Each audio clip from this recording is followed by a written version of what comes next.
At 75 years old, Doris Callahan sat at the head of the heavy mahogany dining table, the same wood she had polished with aromatic beeswax every Saturday for over 5 decades, watching as her eldest son, Gregory, slid a thick manila folder across the scarred surface like a cold blade. This was the formal room where she had served 50 Thanksgiving dinners, where the scent of roasted turkey and rosemary usually lingered like a warm memory, but today the air smelled only of expensive, aggressive cologne and the sterile metallic ink of fresh legal documents. Gregory did not look at her.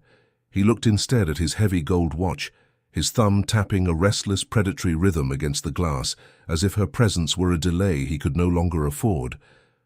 Next to him, Patricia was already scrolling through a real estate app on her phone, her eyes narrow and calculating as she mentally stripped the floral wallpaper and replaced the history of her mother with modern grey minimalism and cold marble.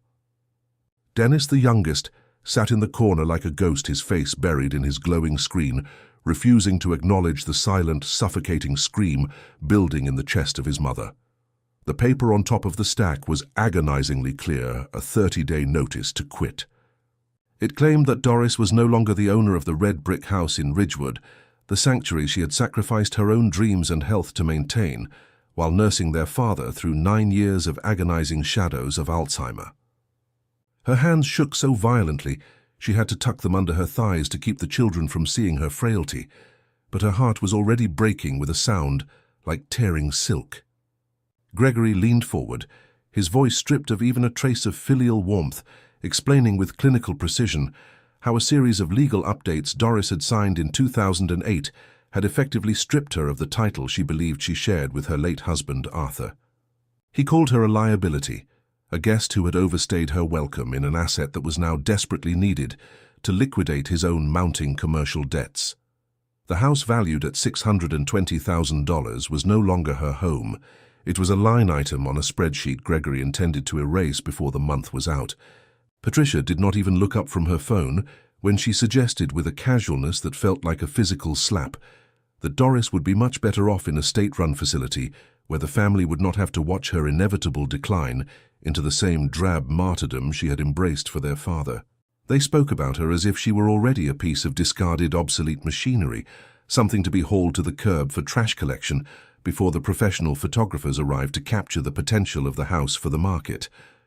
52 years of silent, grueling dedication of waking at 4:30 in the morning to change soiled linens and puree, every single meal to a specific consistency, were being weighed against a $280,000 loan and found completely wanting. Doris felt the edges of her vision begin to tunnel the familiar patterns of the room, blurring into a dark, suffocating haze that threatened to swallow her whole.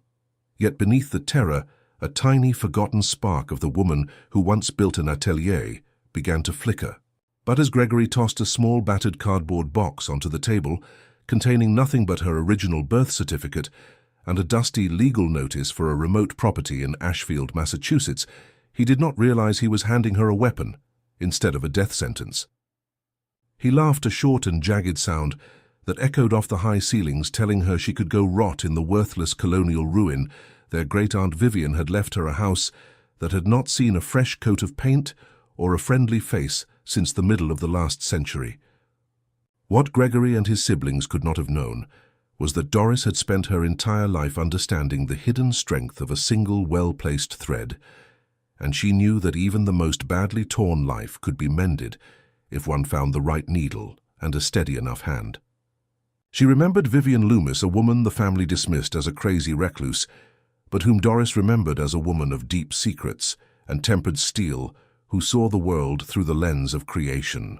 As her fingers brushed the rough edge of the box, she felt a strange electric pull and intuition that the shadow currently falling over her life was not the coming of night, but the temporary darkness before a different, more powerful kind of dawn.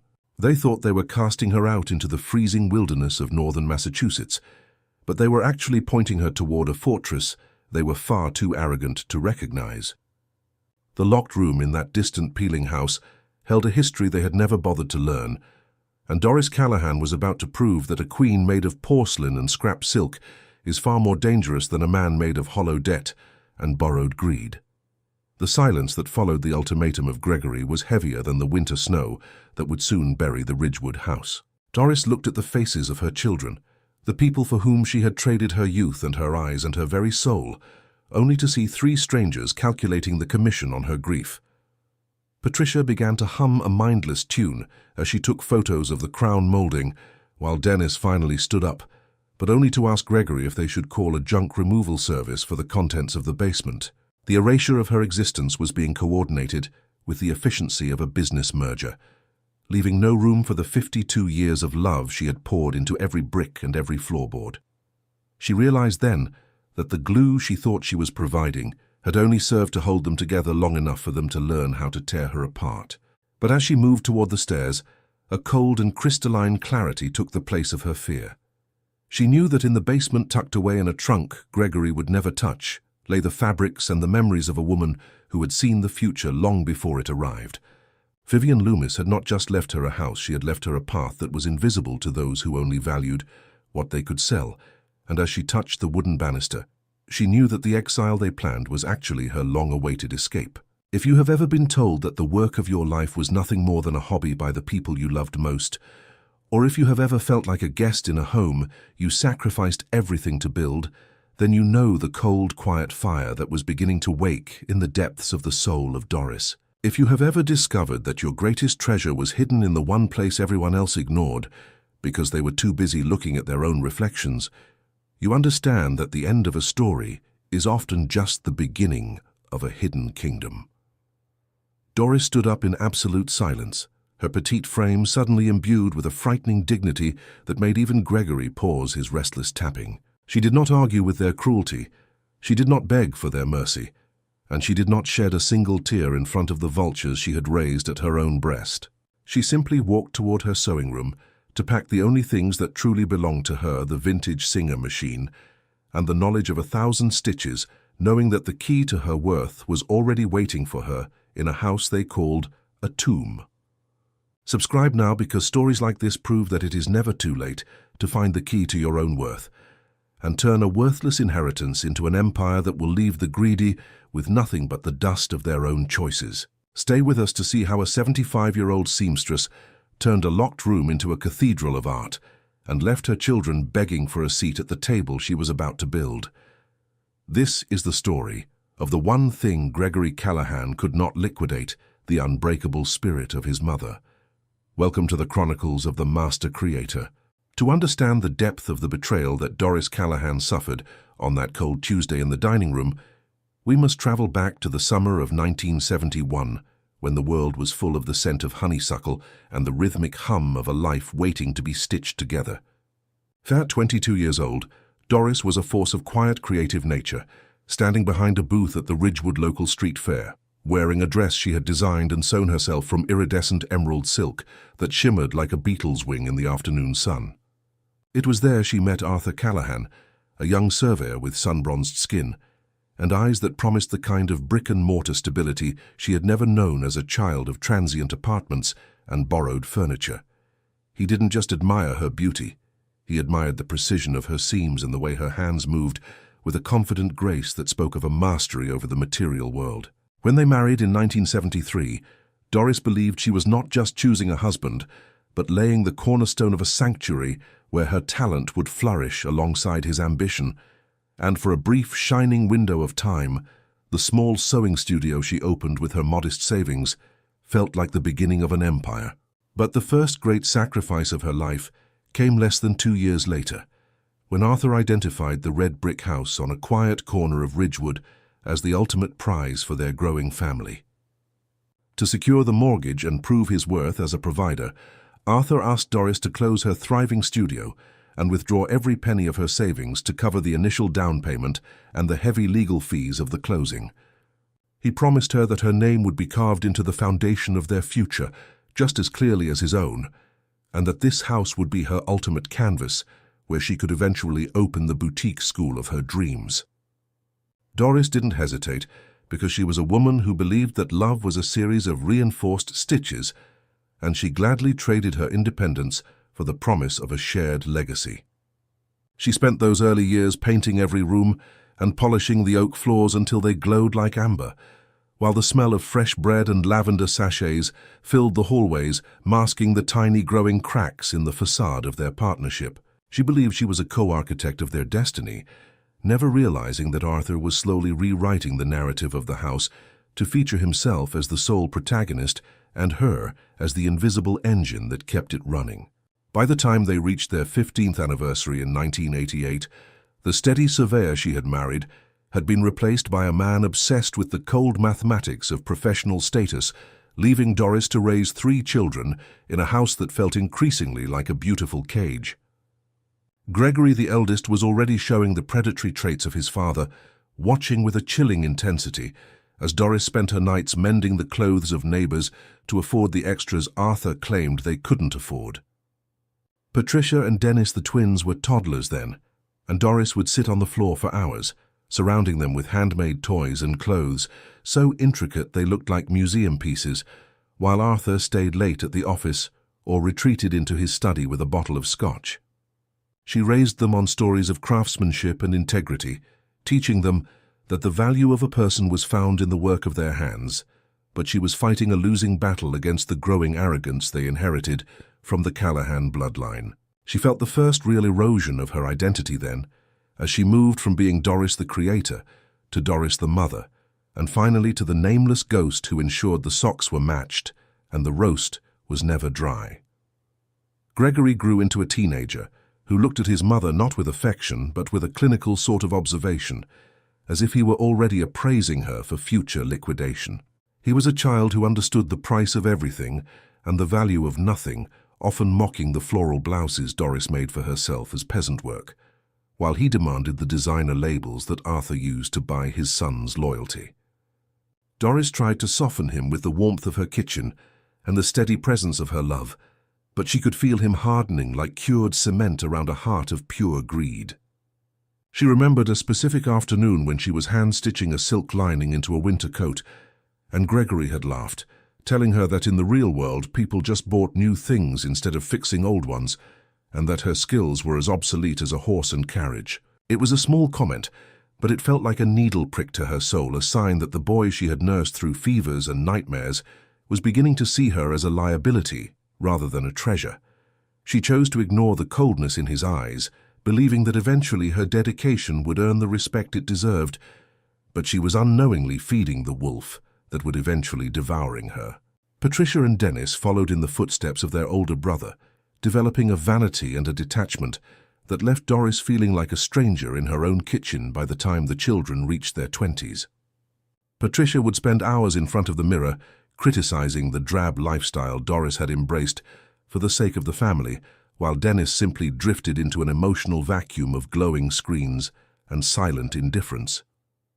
They never saw the way Doris sacrificed her own health to ensure they had the best of everything, or the way she stayed up until 3 in the morning to finish a tailoring job so she could buy them the gifts Arthur deemed unnecessary.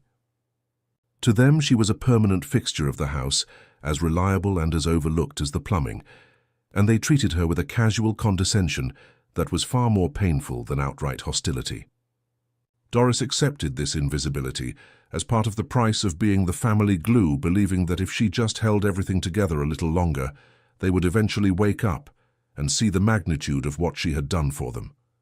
She didn't realize that by making her sacrifice so seamless, she had made it entirely transparent to the very people who benefited from it most. The true descent into the shadows began on their 30th anniversary in 2003, when the first signs of Arthur's memory loss appeared like small frayed threads in a tapestry. It started with misplaced keys and forgotten names, but soon escalated into a heavy, suffocating cloud of confusion that filled the Ridgewood house with the smell of burnt toast and the sound of repetitive questions. As the man who had promised her stability began to fade into a ghost of himself, Doris found herself forced into a role that would consume the next 9 years of her life with a brutal, relentless intensity. The children, who were now adults with their own ambitious lives in the city, looked at their father's decline with a mixture of embarrassment and inconvenience, quickly delegating every aspect of his care to Doris. They didn't want to see the indignity of his condition or hear the way he called for a mother who had been dead for 40 years, so they simply stopped visiting, leaving Doris alone in a house that was becoming a fortress of grief. She didn't complain because she believed that this was the final test of the vows she had taken in 1973, and she prepared herself for a long, slow martyrdom. It was in 2008, during the height of a financial crisis, that Gregory came to the house with a stack of legal documents, claiming he wanted to protect his father's assets from the rising costs of medical care. Arthur was already deep in the shadows of the disease, but he still had moments of lucidity where he trusted his eldest son implicitly, and he pressured Doris to sign the papers without reading the fine print. Gregory spoke in the quick, sharp language of a broker, telling her that these updates were merely a formality to ensure that she would never have to worry about the mortgage or the rising taxes.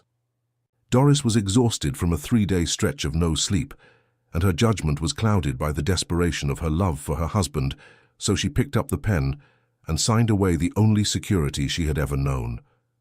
She didn't see the tiny, triumphant flicker in Gregory's eyes, or the way he tucked the folder under his arm like a trophy, believing instead that he was finally stepping up to fulfill his duty as the man of the house. She went back to pureeing Arthur's lunch, never knowing that she had just sewn the thread that would eventually pull her entire life apart. The next 9 years were a grueling marathon of silence and sacrifice, as Doris woke every morning at 4:30 to change Arthur's linens and hand-wash the heavy medical upholstery that smelled of antiseptic and fading lavender. She became a master of the mundane, learning how to interpret the nonsensical grunts of her husband, and how to soothe the sudden violent outbursts that left her with bruises she hid under her long sleeves. To keep the lights on and buy the specialized medications that Gregory claimed the estate couldn't cover, Doris returned to the only skill she had left, using the few hours Arthur slept to do basic mending for neighbors in the dark. The rhythmic thud-click of her vintage Singer machine became the heartbeat of the house, as she worked by the light of a single desk lamp, her eyes straining against the tiny stitches and her back aching with a permanent fire. She was 70 years old then, but she moved with the desperate energy of a woman who knew that if she stopped moving for even a single second, the entire structure of her world would come crashing down around her. During those long nights of isolation, Doris often thought about Great-Aunt Vivian Loomis, the recluse who had lived in that peeling colonial house in Ashfield, Massachusetts, and who had sent her letters that Arthur had always discouraged her from answering. Vivian had been the only one in the family who recognized Doris as a true creator, often writing about the hidden power of the small and the forgotten, and Doris had kept those letters tucked away in a shoebox like a secret stash of oxygen. There had been rumors of mysterious trips Arthur had taken to Ashfield in the 90s, trips he never explained, and that Doris had been too tired to question at the time. She remembered the way he had once looked at a small porcelain doll she was repairing and told her with a strange bitterness that some things were better left locked away in the dark. Those memories felt like distant echoes then, but they were the only thing that kept her mind from being swallowed by the relentless demands of the present as she watched the man she loved disappear one cell at a time. She felt like she was living in a story where the ending had already been written, but she didn't know that Vivian had left her a chapter that no one else was allowed to read. By the time Arthur passed away 3 months ago, Doris was a shell of the woman who had stood at the street fair in 1971, her silver hair now kept in a tight, functional bun, and her frame made sturdy but tired by years of manual labor. She expected a period of mourning and a chance to finally breathe, but instead she found the silence of the house filled with the predatory energy of her children, who began circling like vultures before the funeral flowers had even wilted. They didn't come to comfort her or to share memories of their father. They came to measure the rooms and tag the furniture, as if she were already an intruder in her own home. Gregory spoke of commercial debts, Patricia spoke of failing social ventures, and Dennis spoke of nothing at all looking through his mother, as if she were a piece of furniture he intended to replace. The 52 years of silent dedication she had poured into the foundation of the Callahan family were being weighed against a spreadsheet and found completely wanting as they prepared to execute the plan they had been perfecting for over a decade. If you have ever been the person who held a family together only to find out that you were just a tool they used until it was blunt, or if you have ever realized that your greatest sacrifice was seen as nothing more than an expected service Then, the cold crystalline clarity that was beginning to settle over Doris. If you have ever felt the walls of the only home you ever loved start to shrink around you, because the people who were supposed to protect you turned out to be the ones who wanted you gone, you understand the quiet fire that was waking in her soul. Doris realized that her failure had been her trust and her need for their approval, a flaw that had allowed them to treat her like a guest in a life she had built with her own blood. But as she prepared to leave, she felt a strange pull toward the cardboard box Gregory had thrown at her and the heavy brass key she had found hidden in the lining of Vivian's old wool coat. Stay with us, because as the next chapter begins, you will see that the foundation they thought they were destroying was actually the base of a fortress they can never hope to enter. Subscribe now and follow the journey of Doris Callahan, as she proves that when a master creator is backed into a corner, she doesn't just survive, she rebuilds.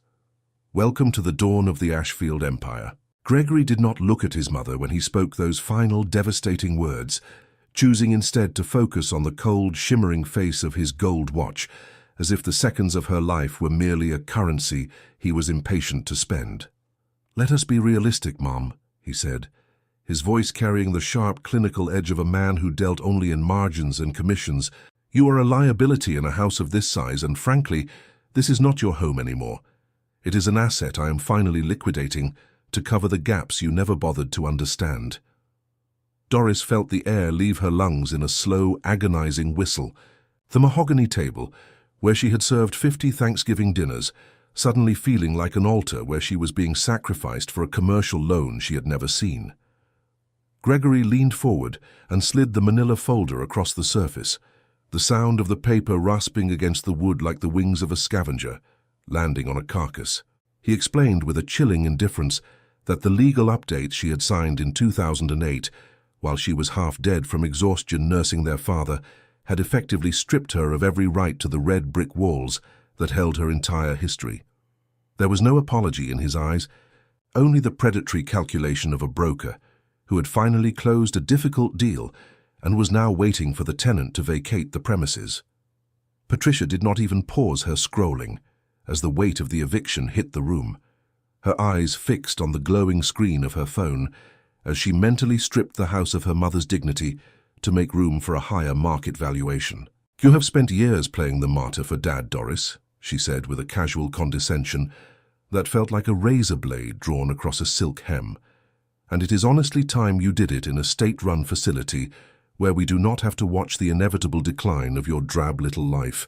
She laughed then, a high and brittle sound that echoed off the floral wallpaper Doris had hung with her own hands 40 years ago, suggesting that a small room with linoleum floors and fluorescent lights would be a fitting end for a woman who had never appreciated the finer things in life.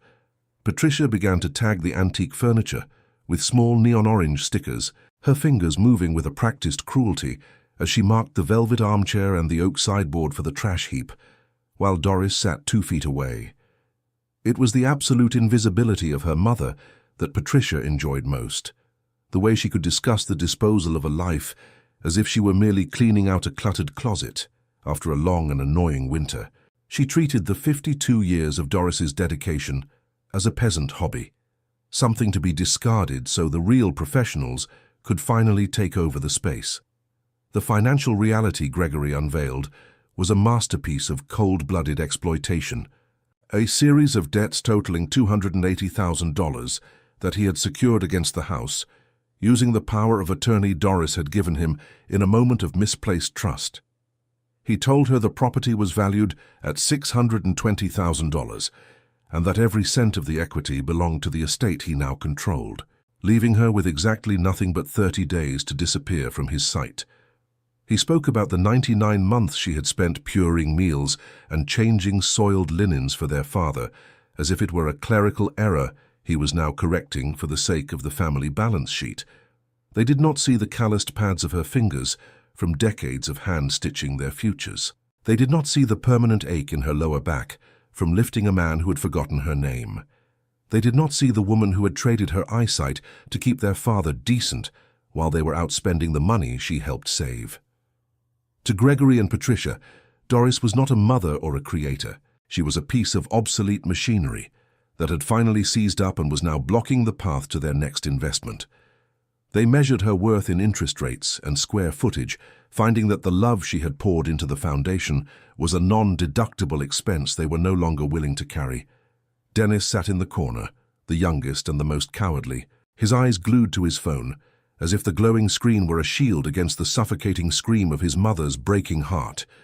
He did not defend her, he did not look at her, and he did not offer even a single word of comfort as his siblings tore the roof from over her head with the precision of a demolition crew. His silence was perhaps the greatest cruelty of all, a passive endorsement of the theft that allowed him to keep his hands clean while he waited for his share of the liquidation. Doris looked at him, hoping to find a trace of the boy who used to hide in her sewing room to listen to the rhythmic thud-click of her singer machine. But she found only a stranger who was too weak to be kind. He looked through her as if she were a ghost that had already left the room, his thumb scrolling through a feed of mindless distractions to drown out the sound of her gasping for air. They were 3 vultures she had raised at her own breast, and now they were circling the one thing she had left, waiting for the 30-day clock to run out so they could feast on the remains of her security. The room felt colder than the winter air outside, a sterile vacuum where 52 years of family history were being erased by the stroke of a lawyer's pen and the silence of a coward. The 30-day countdown began with the arrival of professional real estate photographers who moved through the house like ghosts, their flashbulbs exploding in the early morning light, while Doris was still trying to drink her tea. Gregory had changed the Wi-Fi password that very afternoon, telling her with a smug smile that she did not need the distraction of the outside world while she was supposed to be packing her things for the facility. He claimed it was a way to help her focus, but Doris knew it was the first stage of her isolation, a digital wall meant to cut her off from the few friends she had left in the neighborhood. She sat at the kitchen table, the screen of her tablet dark and useless, listening to the photographers discuss the best angles to hide the wear and tear of a life well lived. They spoke about the kitchen as a teardown, a dated relic that needed to be gutted to appeal to the modern buyer, oblivious to the fact that every scratch on the counter was a memory of a birthday cake or a holiday meal. Doris felt the edges of her world shrinking, the sanctuary she had built becoming a crime scene where her identity was being systematically removed for the sake of a higher curb appeal. Every click of the camera was a pulse of pain, a documentation of the void she was about to leave behind in the only place she had ever felt safe. Patricia returned the following Tuesday with a roll of heavy-duty trash bags and a heart full of malice, spending the afternoon in the attic throwing away the boxes of baby clothes and hand-knit sweaters Doris had saved for decades. She did not ask for permission, and she did not offer a choice, simply hauling the containers to the curb and laughing as the fabric Doris had spent hundreds of hours crafting was tossed into the back of a garbage truck. "These are just dust collectors, Doris," she said, her voice muffled by the plastic. "You need to learn to let go of the past if you are going to survive in the place we found for you." She even took the small porcelain music box that Arthur had given Doris on their 10th anniversary, claiming it was tacky and would only clutter up the small room at the state facility.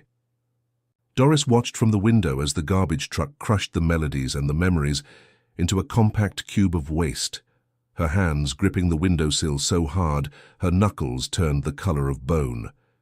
The erasure was becoming physical now, a violent removal of the artifacts of her love that left the house feeling hollow and haunted before she had even stepped out the door. She was being stripped of her evidence, the proof that she had once been a woman of talent and taste, reduced to a set of coordinates on a mover's map.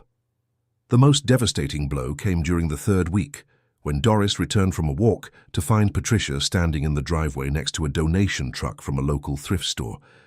Behind her, 3 men were carrying out the heavy mahogany wardrobe that held all of Arthur's tailored suits, the ones Doris had personally brushed and mended every season since his passing. "I thought it was high time we cleared out the dead weight," Patricia said, checking her reflection in the truck's side mirror as she adjusted her designer sunglasses. "He is not coming back for them, and you certainly do not have room for his ghosts in a shared ward." Doris tried to speak, her voice a dry rattle in her throat, but the words would not come as she watched the wool coats and the silk ties being tossed into a pile like discarded rags. Those suits were the last physical scent of the man she had loved, the fabric holding the faint aroma of his tobacco and the steady warmth of his shoulders, and now they were being treated like lint. Patricia didn't even look at her mother's face. She just signed the donation receipt and told the driver to hurry up before the rain started.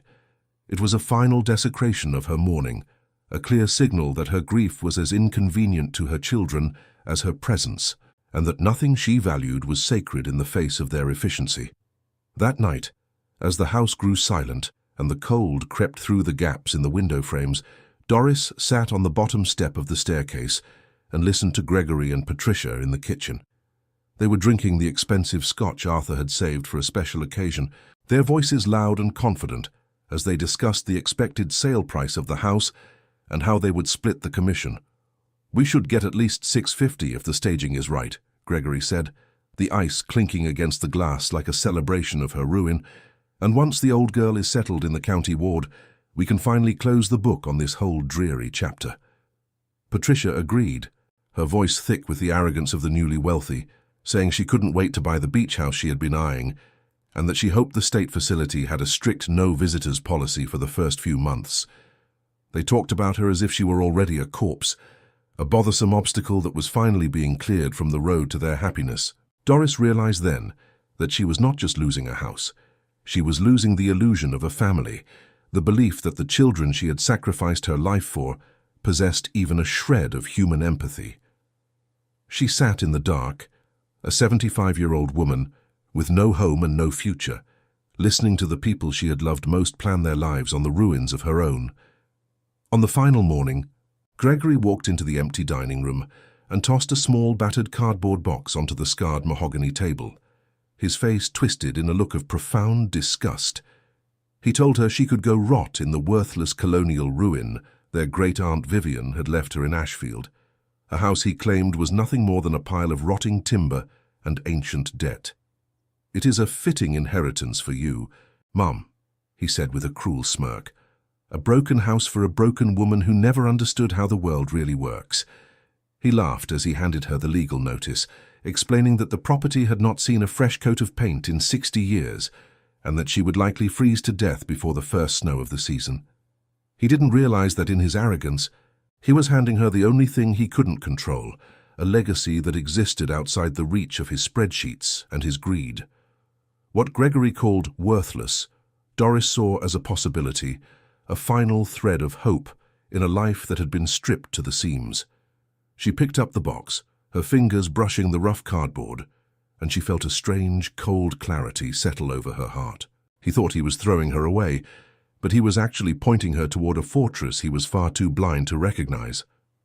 Doris stood in the center of her empty bedroom, looking at the 3 small boxes that now contained the entirety of her 75 years.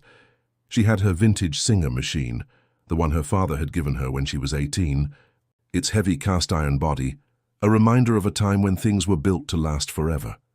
She had 3 crates of high-quality silk and wool fabrics, treasures she had saved from her atelier days, their iridescent colors, the only vibrant thing left in a world that had turned gray and cold. And she had the small faded portrait of Arthur from the summer they met at the street fair, his eyes full of a promise that his children had systematically broken. As she pulled the heavy wool coat of Vivian Loomis from the closet, her fingers brushed a hard, cold shape hidden deep within the silk lining, a weight she hadn't noticed in her grief. She felt the outline of a heavy brass key, its ornate metal turning in her hand like a secret heartbeat, and for the first time in 30 days, the shaking in her hands stopped. They had taken her house, her dignity, and her security, but they had forgotten that a woman who knows how to sew also knows how to find the hidden seams of a story. In that point of the story, I want you to stop for a second and think, what would you do if the people you loved most turned your own home into a prison and then threw you out like trash? If you have ever been in a moment where it seemed like there was no way out and the very walls were closing in on you, comment the word strength down below to show that you are still standing. Doris was at her lowest point, a woman discarded by her own flesh and blood. But as she gripped that hidden key, she realized that the end of their story was merely the beginning of her own. She walked out of the red brick house in Ridgewood without shedding a single tear, her head held high as she passed Gregory and Patricia, who were already measuring the lawn for a new fence. "I am leaving this house, Gregory," she said, her voice a calm and terrifying whisper that made him pause for the first time in a month. "But you are the ones who have truly lost a home." She didn't look back as she drove the old station wagon toward the north, the rhythmic hum of the engine matching the steady beat of a heart that was no longer breaking, but hardening into a weapon of pure, creative fire. The desert was behind her, and the kingdom of Ashfield was waiting in the shadows of the Massachusetts hills. The transition from the manicured lawns of New Jersey to the rugged and skeletal landscape of late autumn in Massachusetts felt like a slow and painful unraveling of her very soul. Doris drove the 1998 station wagon for 4 hours and 15 minutes, the vehicle groaning under the weight of her vintage Singer machine and the 3 heavy crates of silk and wool fabric she had salvaged from her old life. The heater blew a weak and metallic-smelling breath that barely reached her frozen toes, while the landscape outside shifted from the familiar urban bustle to a desolation of grey hills and bare trees that looked like reaching fingers against a bruised purple sky. Every mile she traveled north felt like a thread being pulled from a garment she had worn for 52 years, leaving her feeling increasingly transparent and dangerously thin. She was a 75-year-old woman driving into a wilderness that did not know her name, carrying nothing but the scrap metal of her past and a heavy brass key that felt like a lead weight in her coat pocket. The silence of the woods was absolute and heavy, a suffocating blanket that swallowed the sound of her tires and left her alone with the rhythmic and frantic beating of a heart that wondered if it would ever find a reason to slow down again. The house at 14 Blackwood Lane stood like a skeletal ghost against the darkening tree line, its white paint peeling away in long and ragged strips that looked like shedding skin under the pale moonlight. The front porch sagged with a weary and defeated groan, its wooden pillars leaning at an angle that suggested the entire structure was only holding its breath until it could finally collapse into the waist-high jungle of dead briars and overgrown hemlock. It was an 18th-century colonial ruin that smelled of damp cedar and ancient and undisturbed dust, a place that had been forgotten by time and neglected by the very bloodline that now used it as a dumping ground for an unwanted mother.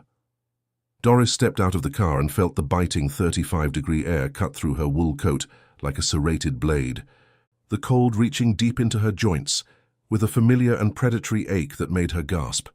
There were no streetlights here, and no neighbors with glowing windows to offer a sense of safety, only the vast and indifferent darkness of the Massachusetts hills, and the hollow and mocking sound of the wind whistling through a cracked window pane on the second floor. This was the inheritance her children had laughed about, a tomb made of rotting timber and shattered glass, and for a long moment Doris stood paralyzed in the dirt, wondering if the state-run facility would have been a kinder mercy than this frozen exile.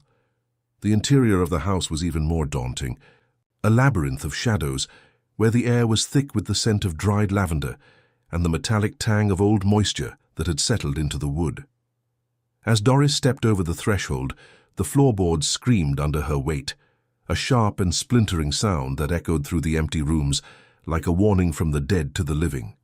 She moved through the kitchen with her flashlight beam cutting through the gloom to reveal a cast-iron stove covered in rust and a table that had been gnawed by generations of silent and invisible residents.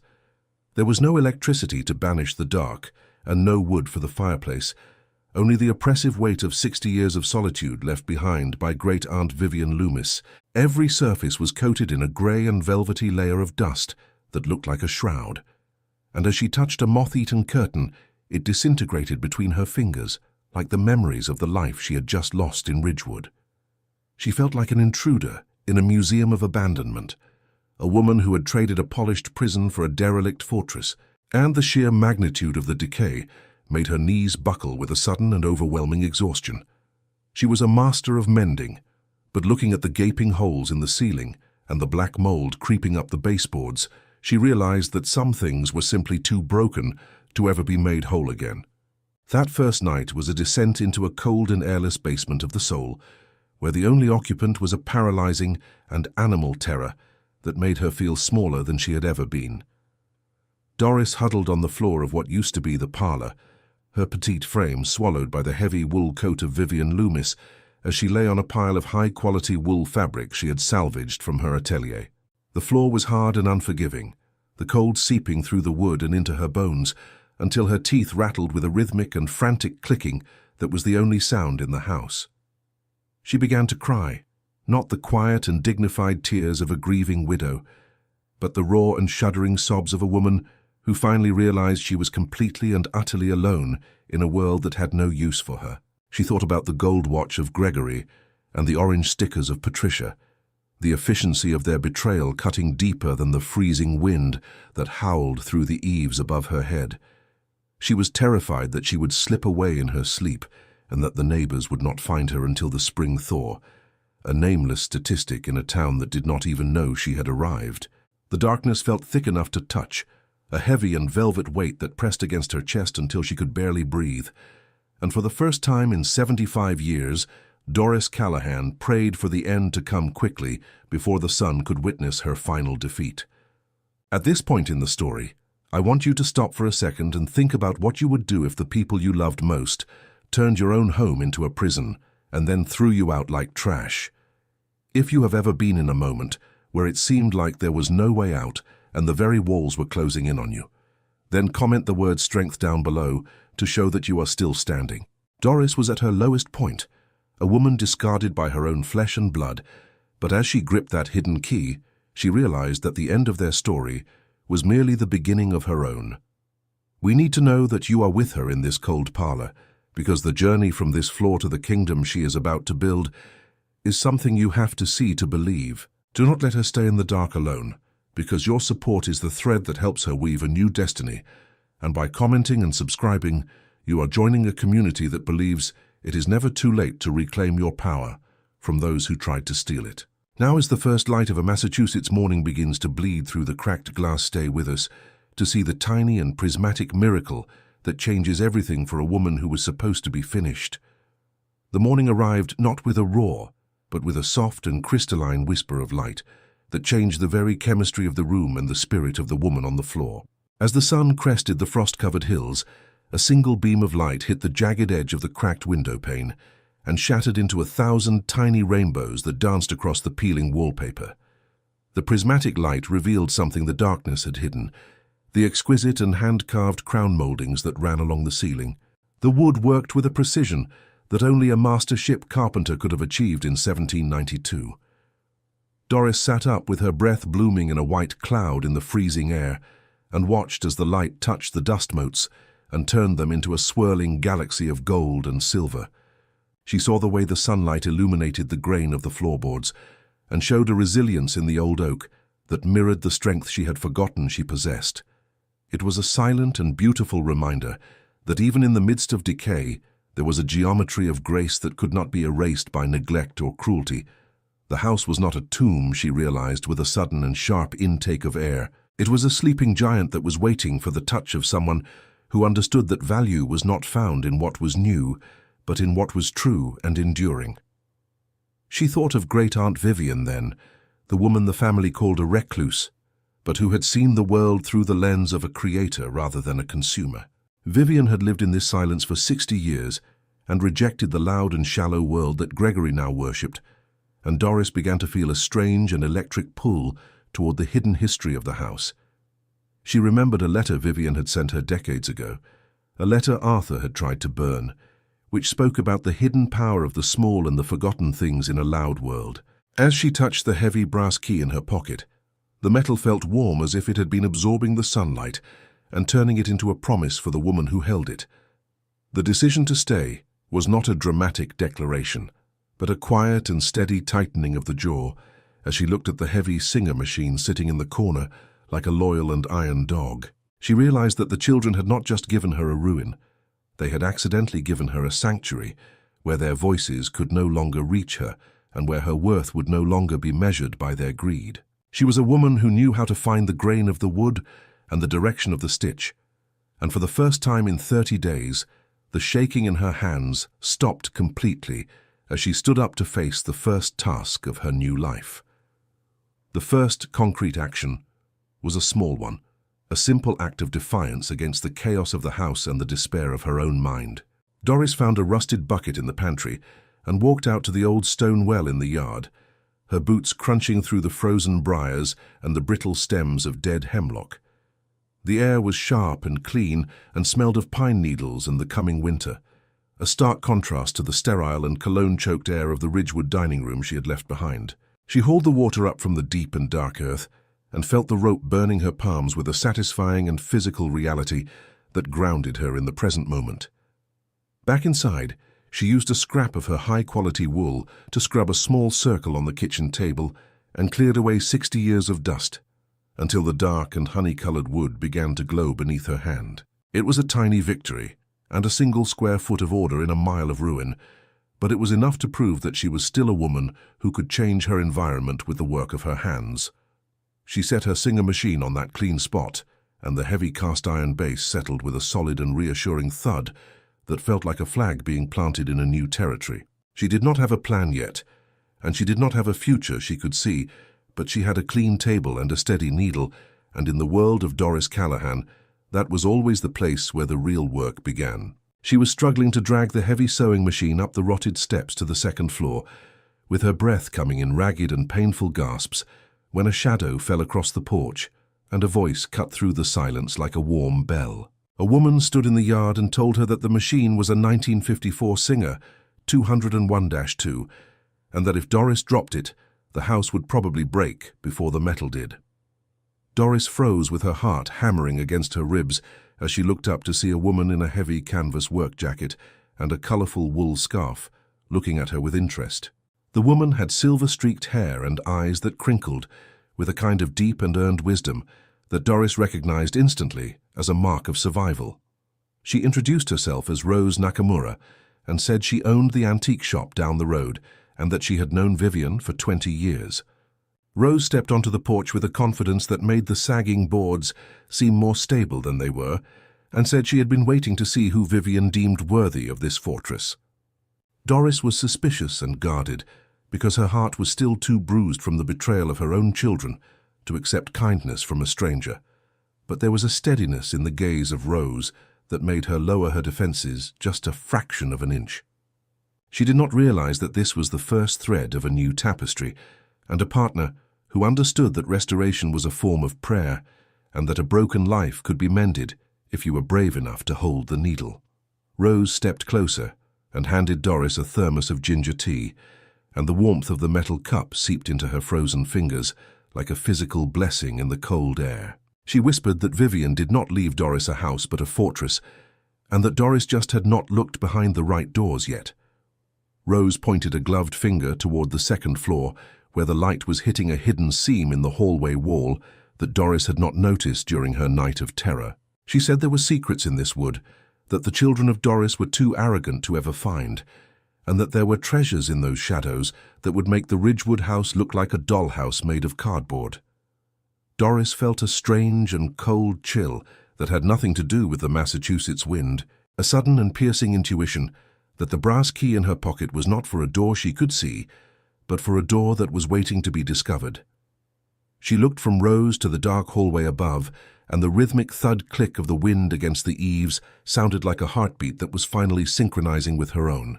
The desert was behind her, and the first secret of Ashfield was beginning to stir in the silence of the locked room upstairs, a revelation that would turn a 75-year-old seamstress into a queen of a kingdom the Callahan family could never hope to conquer. Doris did not go searching for a miracle on that rain-slicked Thursday morning, because she was too busy fighting the physical reality of her own survival.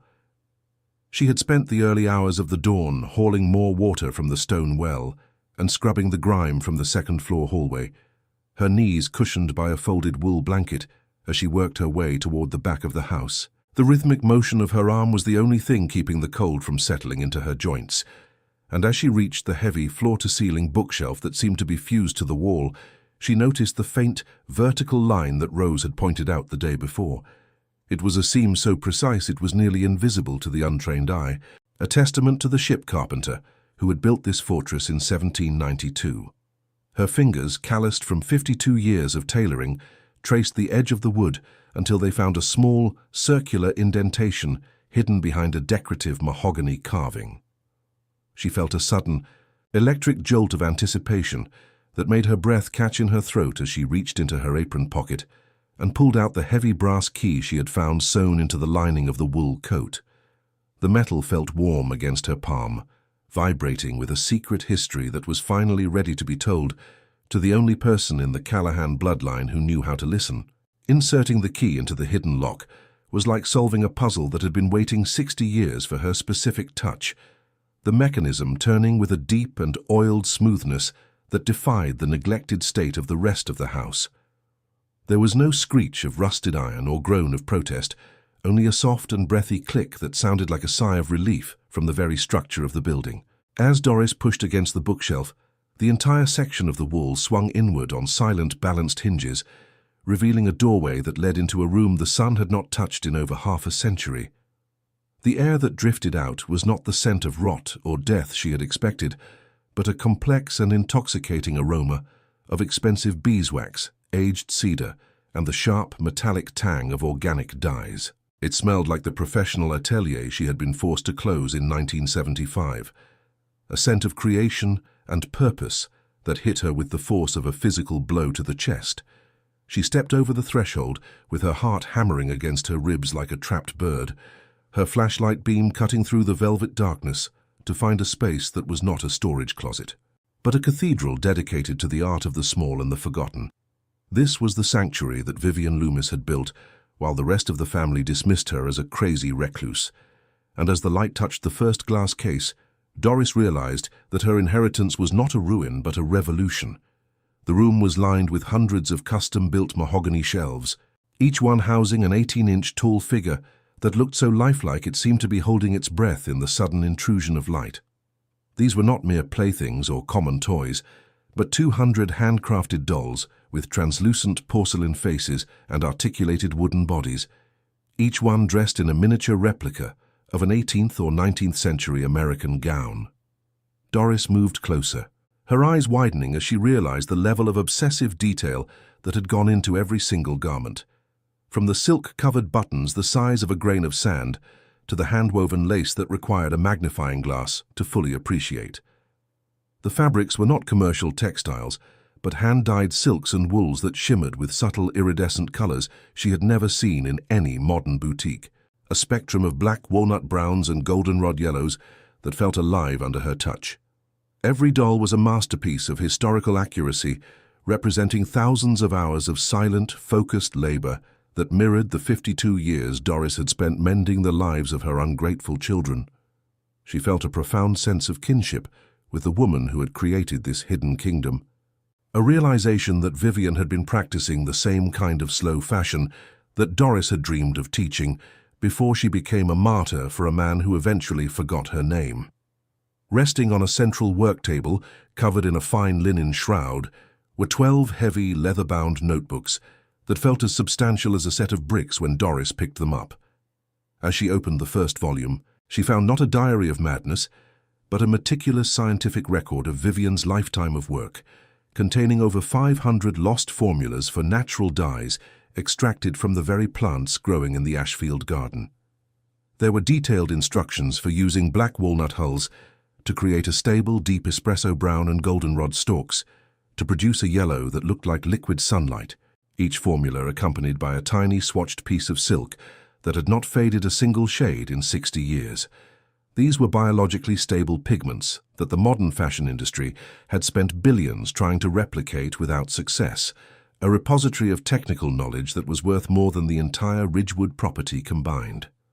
Doris traced the elegant, sloping handwriting and felt a surge of professional respect that made her spine straighten for the first time in a month. These notebooks were the blueprints for an empire, a bridge between the craftsmanship of the past and the desperate need for authenticity in the future. Vivian had not just left her a collection of dolls, she had left her the chemical secrets of the earth and the instructions on how to turn a simple weed into a luxury that the world had forgotten how to value. Tucked into the back of the final notebook was a single envelope addressed to her in a hand that was firm and unwavering, the paper feeling heavy and expensive beneath her trembling fingers. To Doris, the letter began, "Who knows that a stitch is a prayer and a seam is a story? They think we are small because our work is small, but they forget that the smallest needle can hold the weight of a kingdom if the thread is strong enough." Vivian wrote about the mysterious trips Arthur had taken to Ashfield in the 90s, revealing that he had come to beg for money to cover his failing investments, only to be turned away because Vivian saw the greed that was already beginning to poison his sons. She explained that she had watched Doris from a distance for decades, seeing the way she sacrificed her own genius to keep a house of cards from collapsing, and that she had chosen Doris as her successor, because only a creator knows how to rebuild what a consumer has destroyed. "Show them that a queen can be made of porcelain and scrap silk," the letter concluded, "and remember that the house at 14 Blackwood Lane is not a home until you fill it with the sound of your own ambition." Doris read the words 3 times, the tears finally falling not from grief, but from the overwhelming relief of being seen and understood by a woman she had barely known. Her validation that washed away 50 years of invisibility in a single powerful moment. But the most devastating discovery for the future of Gregory and Patricia lay in the final pages of the notebooks, where every single entry had been officially notarized by a local attorney every month for 50 consecutive years. This was a continuous, legal documentation of Vivian's absolute lucidity and mental sharpness until the very week she passed away.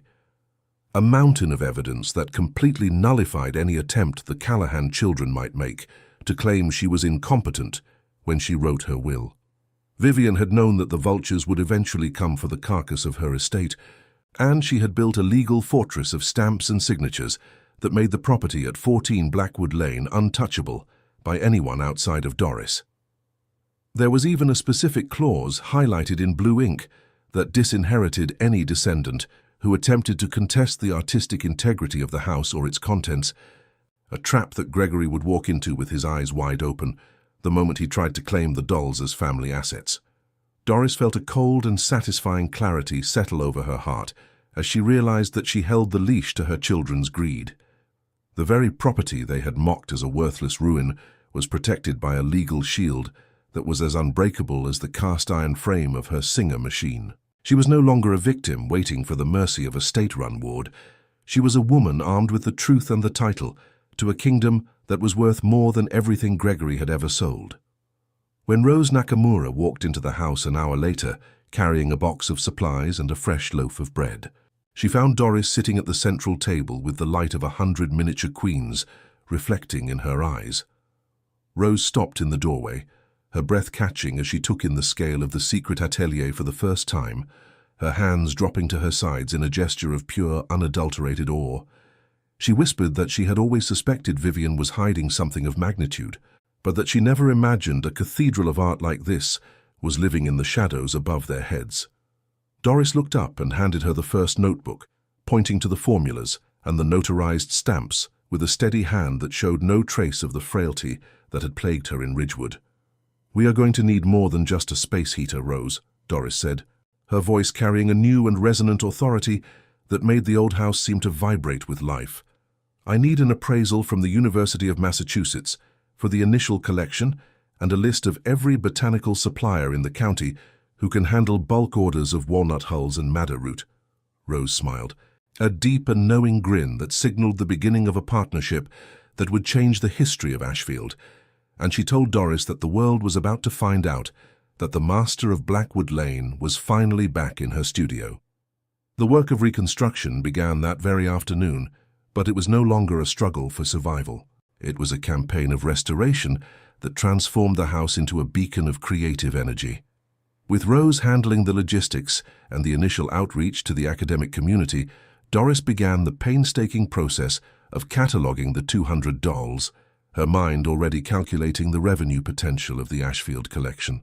An initial appraisal from a specialist at the university estimated the historical value of the dolls alone at $340,000.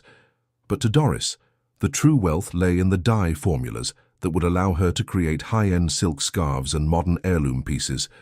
She spent her nights reading Vivian's technical notes and her days in the kitchen, the scent of simmering black walnut hulls and goldenrod stalks filling the air with an earthy, powerful aroma that replaced the smell of damp cedar.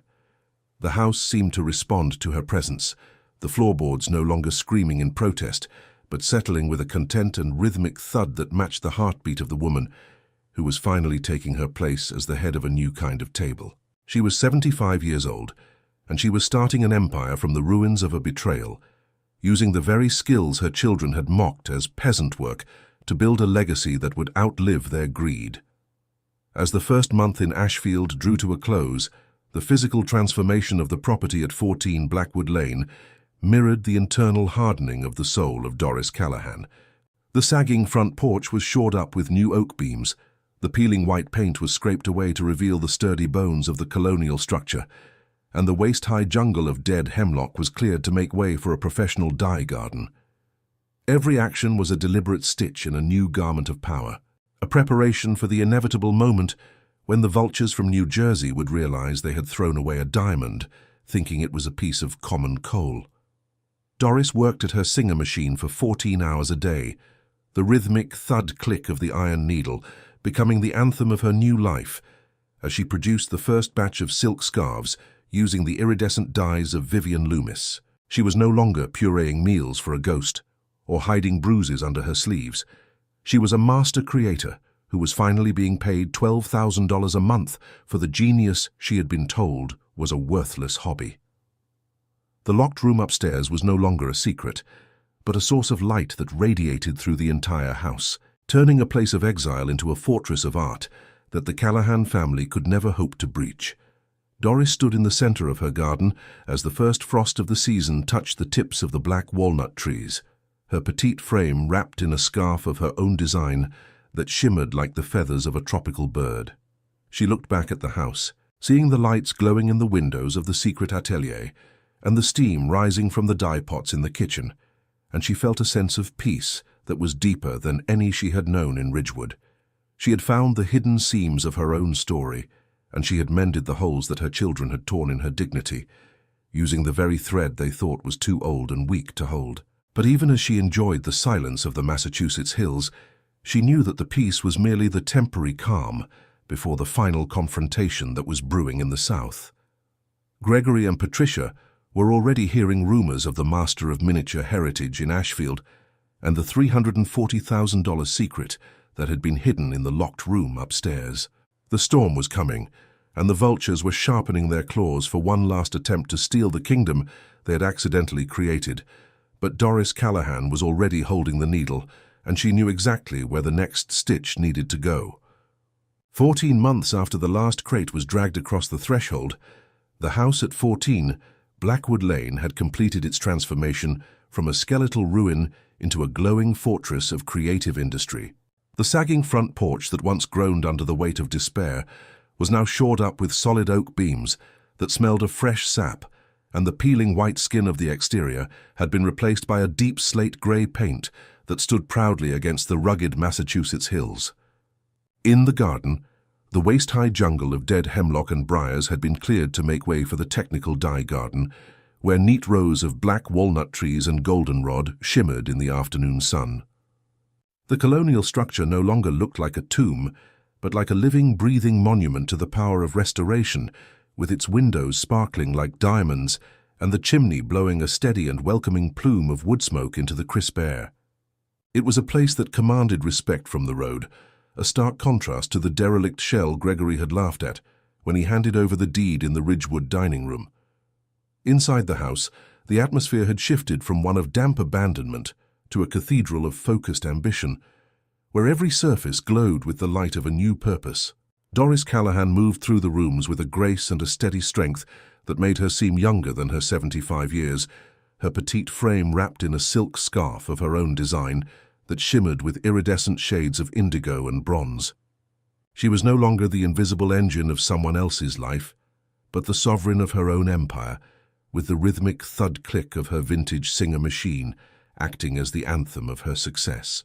Her silver hair was kept in a soft and elegant wave, and her hands, which used to shake with the terror of eviction, were now steady and precise as she handled the $12,000 a month in revenue that the Ashfield collection was generating. She had become the master of miniature heritage, featured in scholarly journals and high-end fashion magazines, and the locked room upstairs was now a world-renowned atelier where history was being meticulously rewritten with every stitch. She had found her voice in the silence of the hills, and she had built a table where she was finally the one serving the terms. The peace of the Massachusetts afternoon was shattered, by the aggressive crunch of gravel as a luxury black SUV pulled into the driveway, its polished chrome wheels looking like an insult against the organic beauty of the dye garden. Doris watched from the window as Gregory and Patricia stepped out their expensive city clothes and heavy perfume, feeling like a toxic intrusion into the clean, pine-scented air. They moved toward the house with a practiced arrogance, their eyes scanning the property with a predatory intensity that Doris recognized from the days of the Ridgewood liquidation.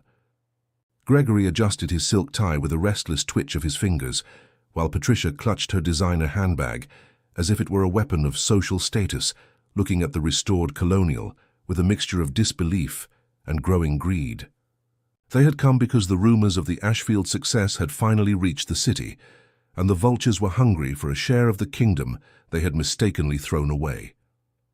They expected to find a mother broken by the wilderness, but as they stepped onto the new oak porch, they found themselves facing a door that felt heavier and more permanent than anything they had ever owned. When Doris opened the door, she did not offer a welcome or a word of greeting.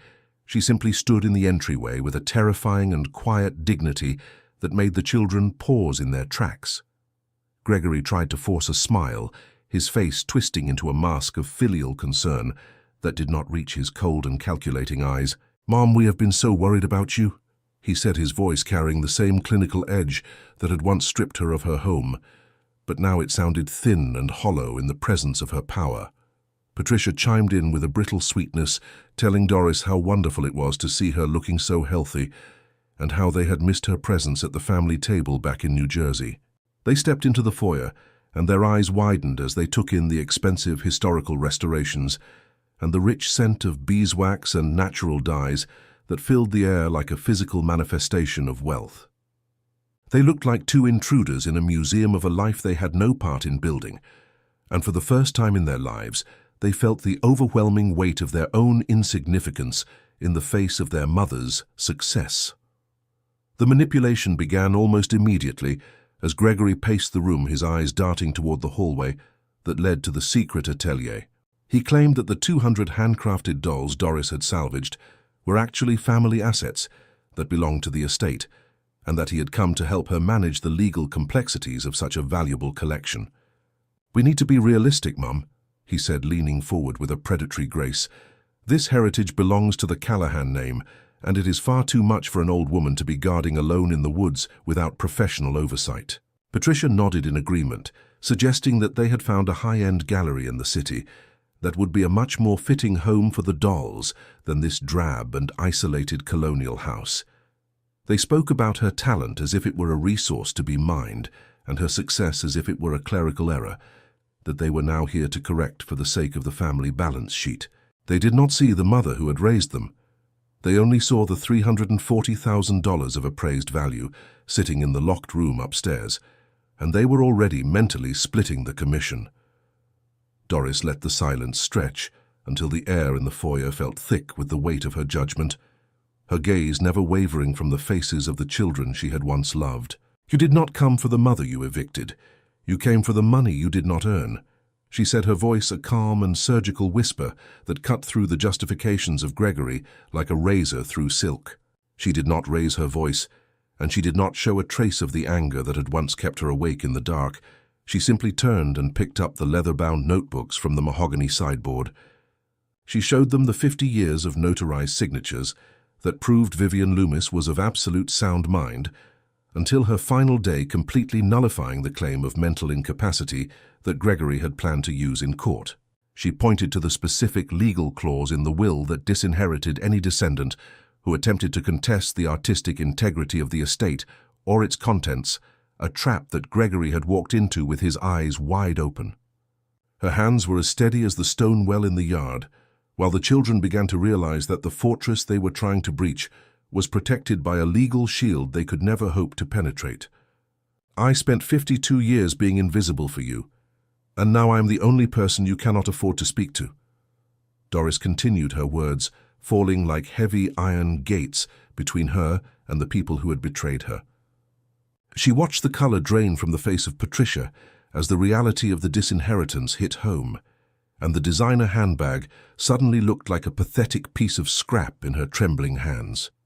Gregory tried to shout to threaten her with a new round of lawsuits, but Doris simply held up the final page of the notarized record, which showed that she had already recorded their arrival on the security cameras for her legal team. "The door is behind you, and it is the only thing in this house I will let you touch," she concluded, her voice carrying a resonance of power that made the high ceilings of the colonial house seem to vibrate with life. She did not argue, and she did not beg for their reconciliation.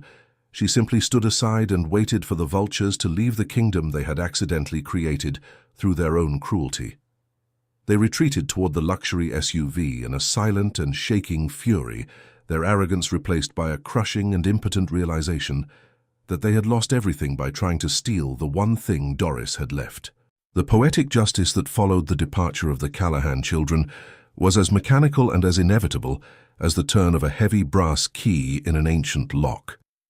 Gregory found himself drowning in a ballooning debt of $300,000 as his commercial loans were called in, and the lawsuit he attempted to file against Doris was dismissed with a judge ordering him to pay $45,000 in her legal fees.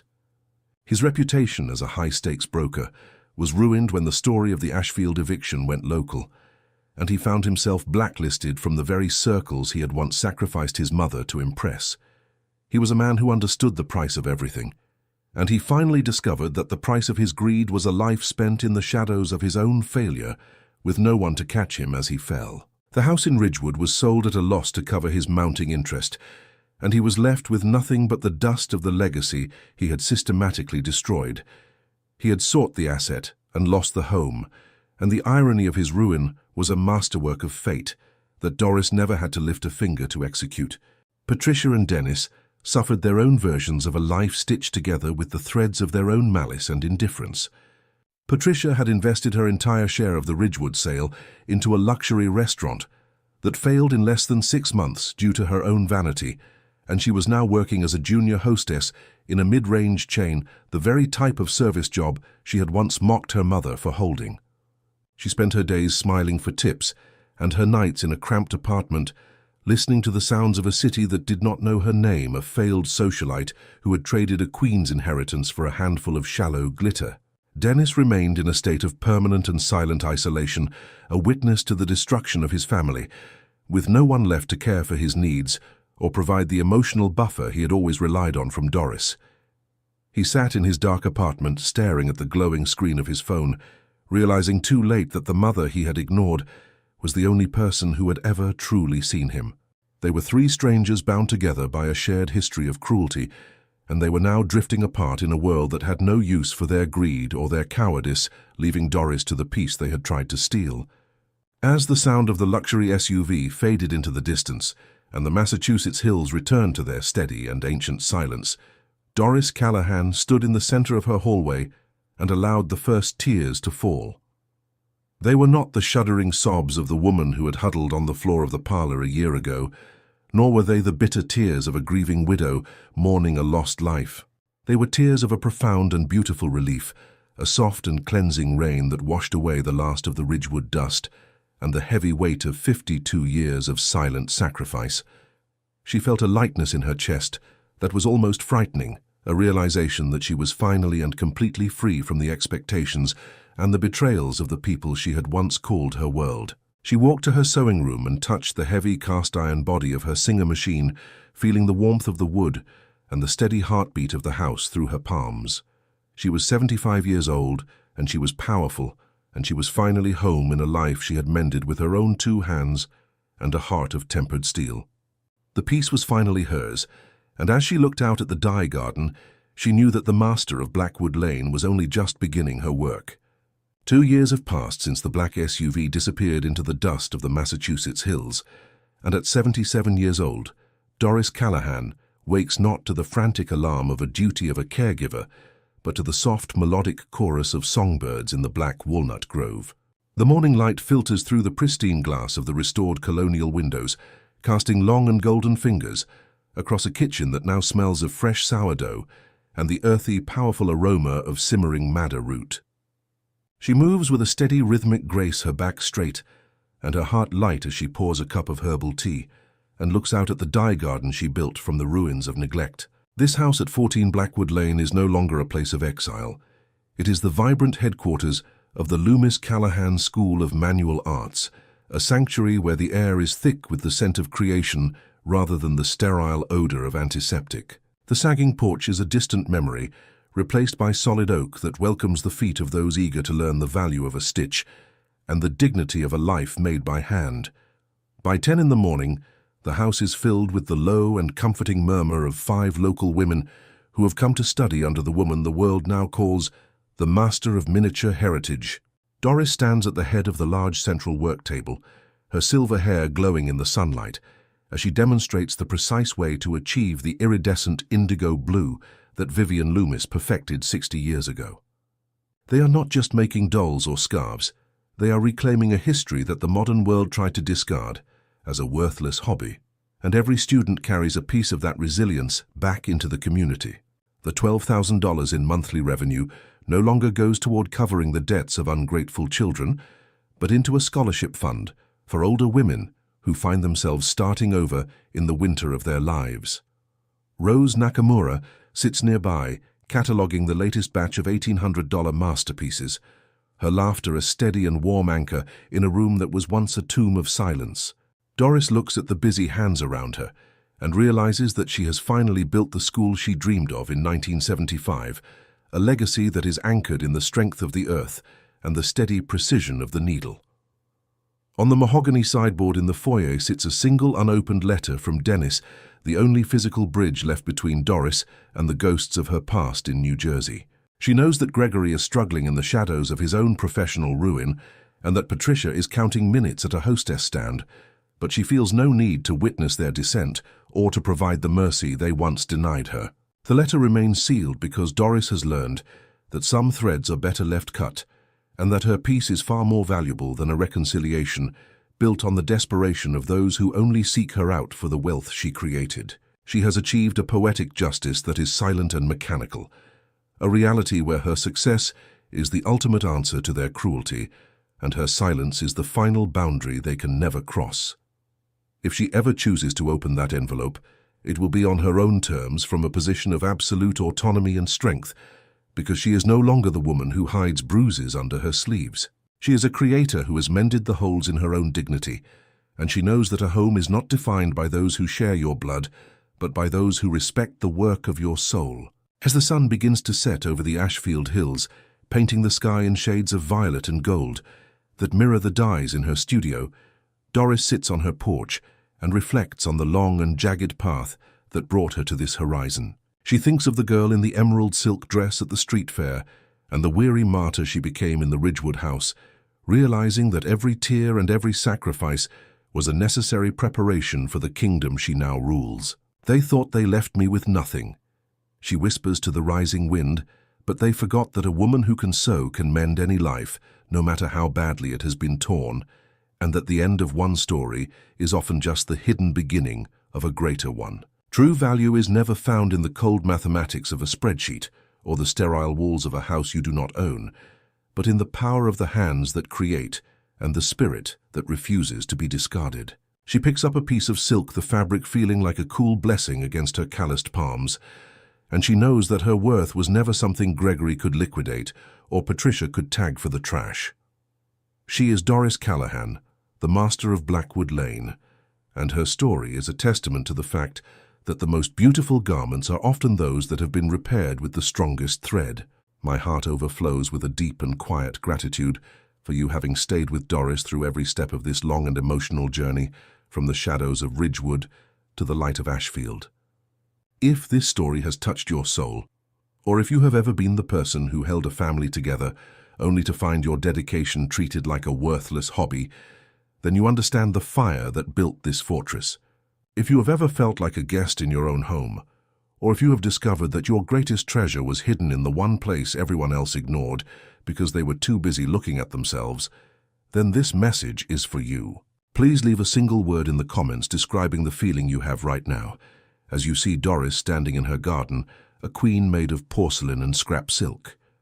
Your participation is the thread that connects our community, and your words are the evidence that the spirit of creation can never be truly evicted from a heart that knows its own worth. We read every comment, because your stories of resilience are the fuel that keeps this channel moving forward, and your presence here proves that none of us are ever truly alone in the work of mending our lives.